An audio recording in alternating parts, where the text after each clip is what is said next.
So today we're going to tell you the story about foam rolling. Okay, today we got our full force roller here, and a lot of times when we're rolling, when we're doing self-myofascial release work, we're using our body weight.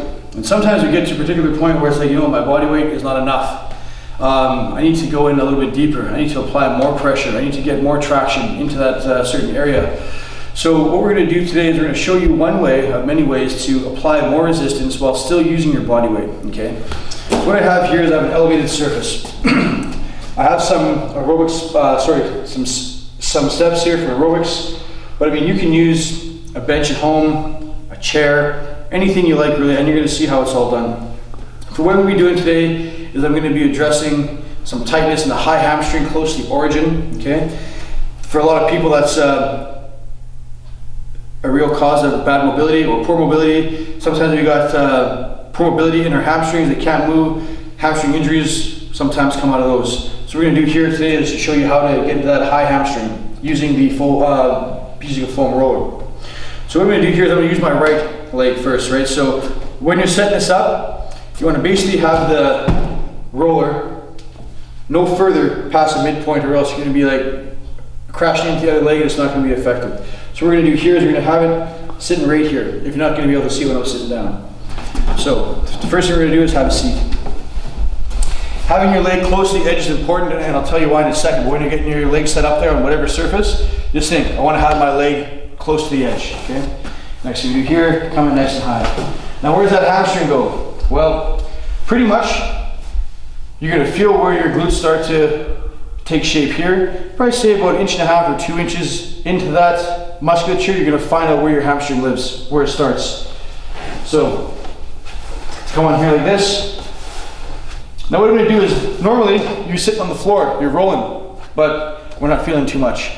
Here we can do is we can grab our edge of our surface here, grab the other edge of the surface, pull down, find that spot right there, and then what you can do is this.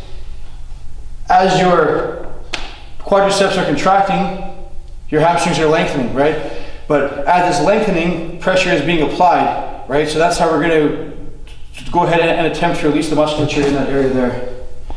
Pull down and flex. Now, if you find out that, okay, that's not really feeling too much for me, what we can do here is still roll back and forth, pulling down. There we go. And as you're pulling down, I mean, it's 3D, man. Everything is, you know, you got to get to the other angles. Roll onto the side a bit there, get that lateral edge. Roll toward the middle here, internally rotate, roll through there, keep on pulling down when you find that spot. A lot of times when you're foam rolling, it's not like you're rolling out dough. You got to go nice and slow, because if you're going to go rolling faster in that tissue, it's going to create a larger spasm and cause more problems, right? When you find that spot there, breathe deeply, diaphragmatic breathing, breathe in and out, relax. And pretty much you want to hold on to that spot until you feel a slight spasm and you feel that muscle releasing. Like I said, a lot of tissue problems have been there for years, so you might not be able to get that the first time. Well, that's kind of what you're going for. So, if you don't have an elevated surface, what can we do? Well, here's one option. You can add resistance to the top of your leg.